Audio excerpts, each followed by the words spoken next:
Assalamualaikum. Halo teman-teman, bertemu lagi dengan saya, tentunya di channel saya, Langit Novaska. Di video sebelumnya, saya telah membahas tentang teori mimetik dalam cerita Dylan 1990.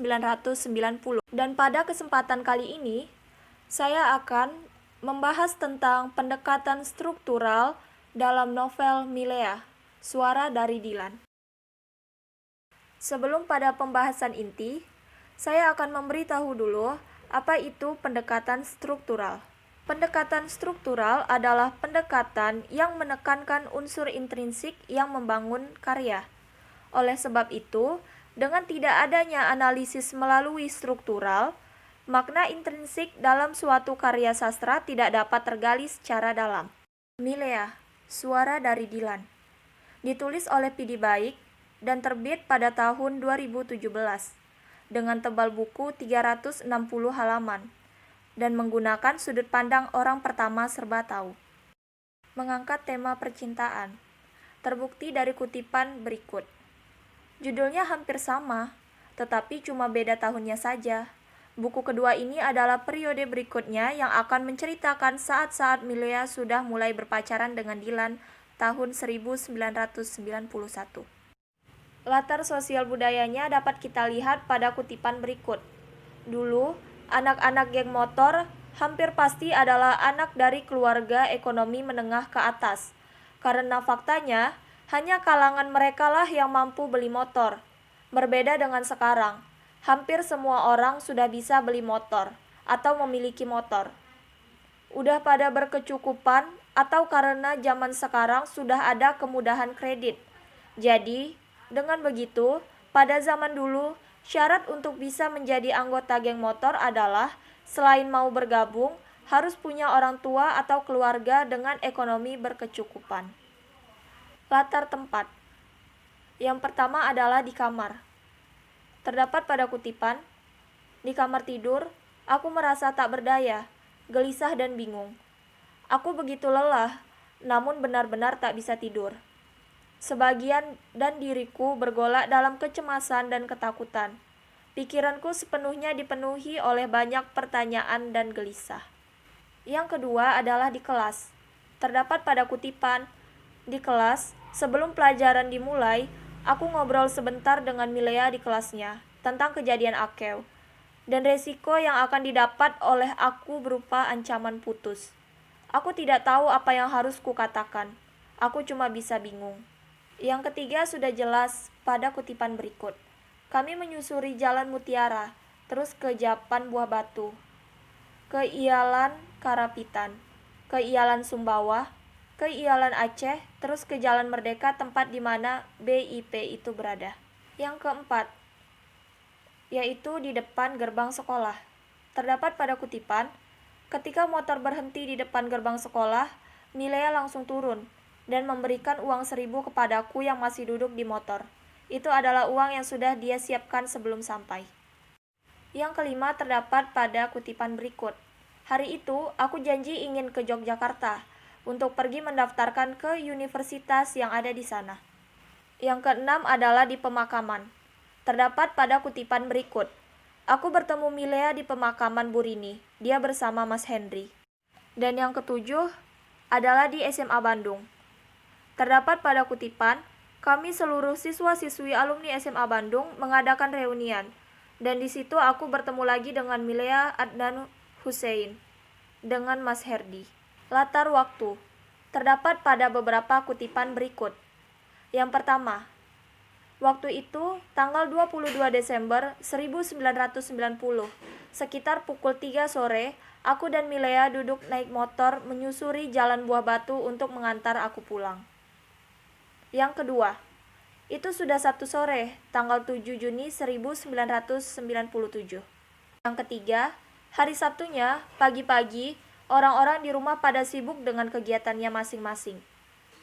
Yang keempat, hari Kamis tanggal 27 Desember 1990, acara Porseni di sekolahku dimulai. Porseni adalah akronim dan Pekan Olahraga dan Kesenian. Berbagai kegiatan olahraga dan kesenian diselenggarakan dalam bentuk acara perlombaan. Yang kelima, Kira-kira jam 9 malam, ayahku datang ke kantor polisi. Aku terkejut ketika dia datang. Yang keenam, pada 1997, yaitu waktu aku sudah kuliah, ada kabar bahwa tempat biliar itu diserbu oleh kelompok tertentu. Yang ketujuh, tapi itu sudah pukul 11 malam. Tidak enak rasanya kalau harus menelpon balik. Berikutnya saya akan membahas tentang latar suasana dalam novel Milea. Yang pertama adalah bahagia. Terdapat pada kutipan, rasanya jalan buah batu itu bukan lagi milik Pemkot. Bukan lagi milik Bapak Ateng Wahyudi, Wali Kota Bandung waktu itu, melainkan milik aku dan Milea. Sebagai keindahan yang nyata bahwa Dinas Bina Marga telah sengaja membuat jalan itu memang khusus untuk kami. Khusus untuk merayakan hari resmi kami mulai berpacaran hari itu. Yang kedua adalah romantis. Terdapat pada kutipan, itulah harinya, hari yang kuingat, sebagai hari yang menyenangkan bagiku.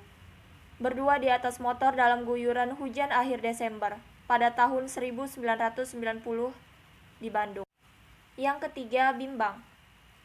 Saat itu, sebenarnya aku ingin membahas soal serius, yaitu soal kemungkinan Milea akan memutuskanku.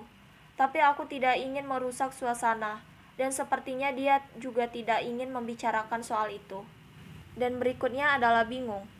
Aku betul-betul masih bingung dan sangat emosional saat itu. Kutepis tangannya untuk meyakinkan dia bahwa bukan saatnya untuk bercanda. Dan berikutnya kita akan membahas alur dari novel ini.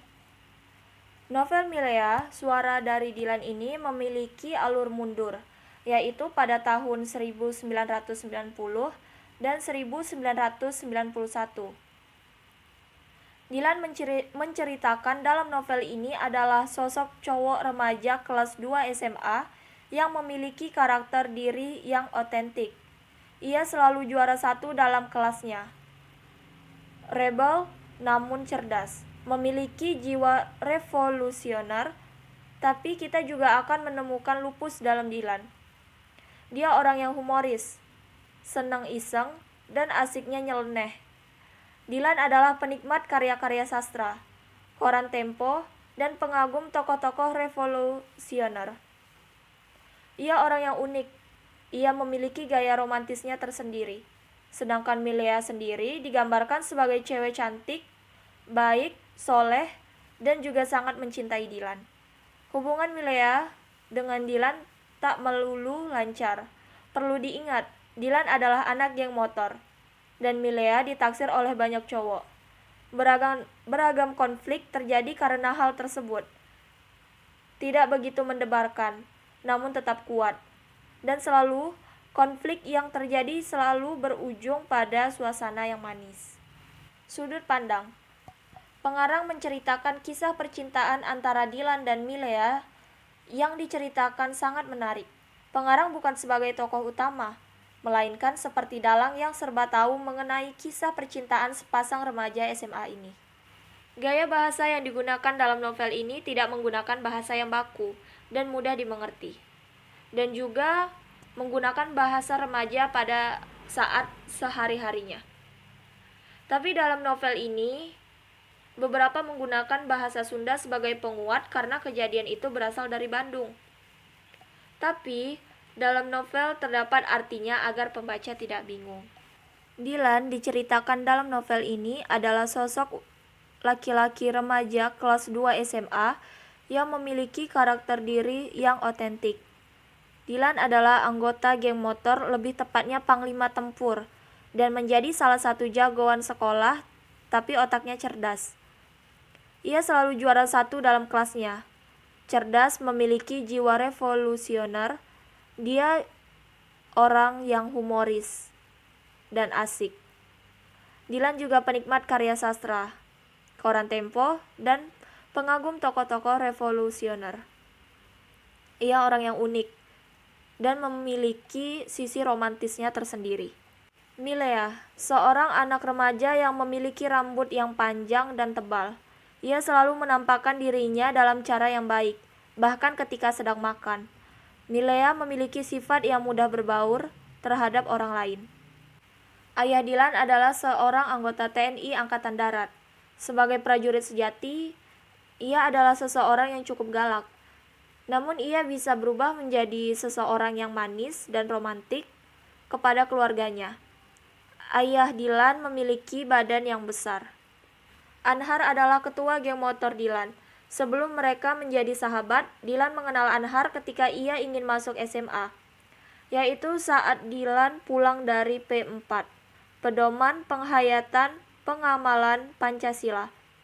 Di awal buku, sudah ada gambaran dari Anhar, yaitu memiliki rambut yang sedikit keriting, dan untuk sifatnya, ia termasuk memiliki solidaritas yang cukup. Namun hal ini disayangkan karena memiliki sifat ceroboh. Bundanya Dilan adalah seorang ibu yang baik, pengertian terhadap apa yang anaknya inginkan, dan dia sangat sayang sekali dengan Dilan.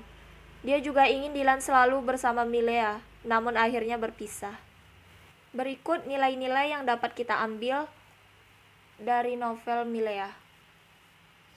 Yang pertama, nilai moral. Nilai moral yang terdapat pada novel Milea, Suara dari Dilan, cukup baik untuk kehidupan sehari-hari. Dilan yang mengejar kesuksesannya di perguruan tinggi universitas, tetapi ada kurang baiknya dalam geng motor yang tidak baik untuk dijadikan contoh dalam kehidupan sehari-hari. Berikutnya, nilai sosial. Nilai sosial yang ada pada novel Milea tidak pernah sungkar untuk berkumpul di warung Biem atau Kang Ewo untuk berbagi cerita, dan mereka juga saling menolong serta menasehati. Nilai budaya. Nilai budaya dalam novel yaitu menggunakan bahasa Sunda untuk khas daerahnya, yaitu Bandung. Tingkah laku juga meniru kebarat-baratan dalam berpakaiannya si Dilan, yaitu jaket jeans yang ia kenai. Nilai religius. Nilai religiusnya yaitu Dilan selalu mengucapkan salam ketika ia ingin datang atau pergi dari suatu tempat. Dilan juga menjalankan ibadah sholat ketika kecil menggunakan mukenah. Mereka ngelayat Burini, gurunya, dan juga mereka ngelayat Akeu, temannya. Itulah dia pendekatan struktural dalam novel Milea, Suara dari Dilan. Saya harap apa yang bisa saya sampaikan ini bisa bermanfaat untuk semua. Terima kasih.